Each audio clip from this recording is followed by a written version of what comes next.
names out. That was the name. They showed me 20 names. Sir, what name would you like? I didn't like any of them. And then I get toward the end, I said, you got to be kidding. What? Operation Epic Fury. I love that name. That's very appropriate for what's taking place, you know, in Iran, because we knocked out their Navy, we knocked out their Air Force, we knocked out their anti-aircraft, we knocked out everything. And we did it with fury, actually. As I announced earlier, based on preliminary conversations between the United States and Iran over the past 2 days, I've directed the Department of War to temporarily postpone planned strikes against major energy and electricity targets in Iran. They have very, very big new, actually, and very expensive billions of dollars it costs to build them one missile, one of our powerful ones, and it come down to the ground like it was made out of dust. But to determine whether a broader agreement can be reached, we've had very good discussions, very, very good discussions. And you have to understand, I know my whole life has been a negotiation, but with Iran, we've been negotiating for a long time. And this time, they mean business. And it's only because of the great job that our military did is the reason they mean business. They want to sell, and we're going to get it done, I hope. So, hopefully this will be possible, but no matter what, we'll ensure that Iran never obtains a nuclear weapon. They can't have a nuclear weapon. They would have had one if we allowed the Obama deal to stand. That was the Iran nuclear deal called it. They would have had one. Marshall III.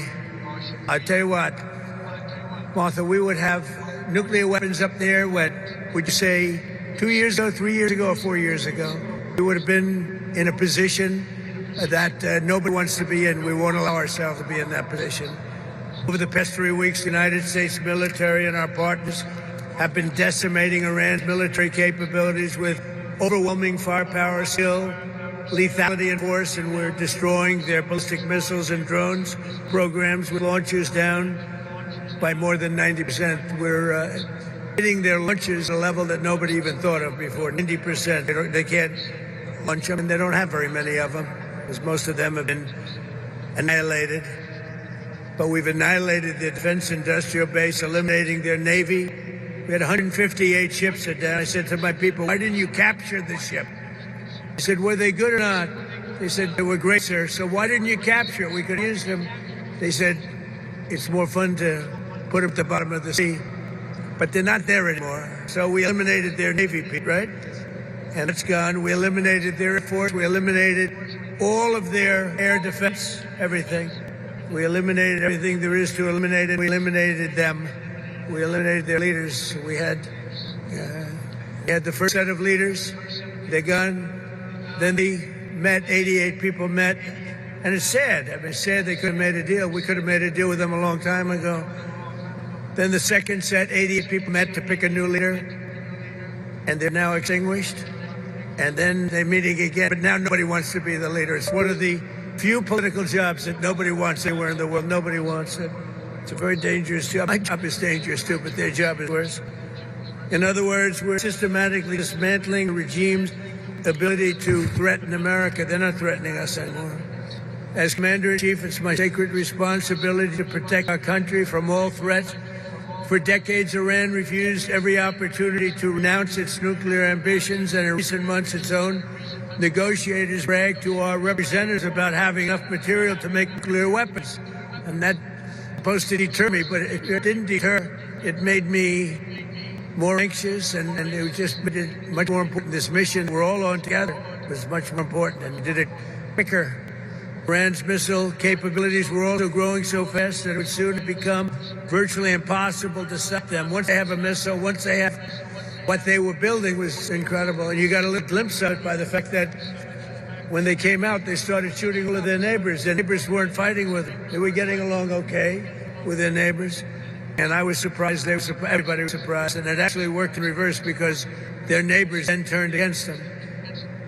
Now Iran has one more opportunity to end its threats to America and our allies, and we hope they take it. Either way, America and the entire world will soon be much safer and will be a much more secure planet.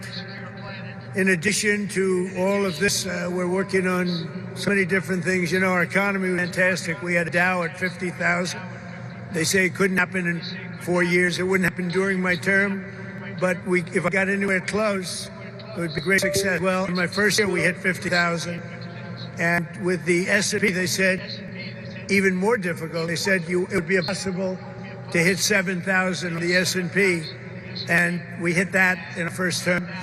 And then, unfortunately, I called Pete, I called General Kane, I called a lot of our great people. We have great people. And I said, let's talk. We got a problem in the Middle East. We have a country known as Iran that 47 years has been just a purveyor of terror. And they're very close to having a nuclear weapon. We can keep going and get that 50,000 up to 55 or 60 is no end. Or we can take a stop and make a little journey into the Middle East and eliminate a big problem. And Pete, I think you were the first one to speak up. And you said, let's do it. Because you can't let them have a nuclear weapon. So we are now having really good discussions. They started last night, a little bit, the night before that. And I think they're very good. They want peace. They've agreed they will not have a nuclear weapon, et cetera, et cetera. But we'll see. You have to get it done. But I would say there's a very good chance. And it began when I said that we were planning tomorrow on shooting down some of their power plants, and we're going to hold that up. Hopefully we won't have to do it.